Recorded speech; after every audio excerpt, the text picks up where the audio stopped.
So if you've been following Zane's journey, you know that he's been diagnosed with ARFID, which is Avoidant Restrictive Food Intake Disorder, which means he has an aversion to eating most foods. The only food he has eaten consistently, if you can call it food, is ready salted flavor French fries, crisps. So we were looking to go down the path of having a food peg installed. We were nervous about this because he also has sensory processing issues. So we thought if he had a food peg installed, which essentially is having a tube attached to your stomach and then having nutrients fed to you, we thought he would constantly be trying to pull it out, or he would just be constantly uncomfortable. But recently he has started eating other things. So he started eating chicken nuggets, which I've documented. He also likes apple rice cakes. We also give him liquid multivitamin with a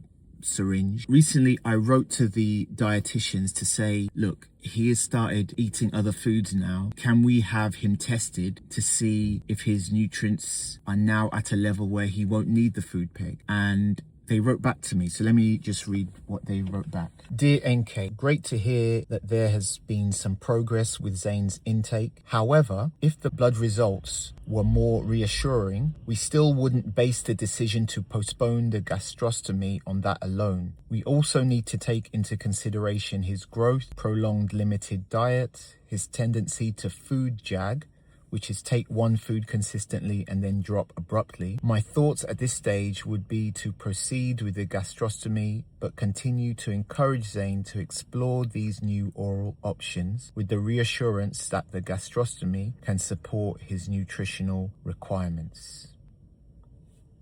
So the advice from the dietitian is to still go ahead. So that's what's happening. He's been scheduled to have the gastrostomy because I was hoping it could be avoided. But you know, if it's what he needs and it's what's best for him, then we're going to do it. Let me give a big shout out to his school, his teachers, his one-to-one support. They've been really, really encouraging. Some of them have had experience with children who have had this procedure before. Thank you so much for that reassurance. He's still going to be able to eat normally, etc., but we will just be feeding him nutrients through the food peg also. But like I said, there's a lot of positives here. He will have the nutrients he needs in his body. It will help with his growth. It will help with his neurological development. So yeah, there are a lot of positives to be taken from this. If any of you have any experience or advice with regards to this procedure, please feel free to leave a comment and let us know. It will be very much appreciated. Thank you.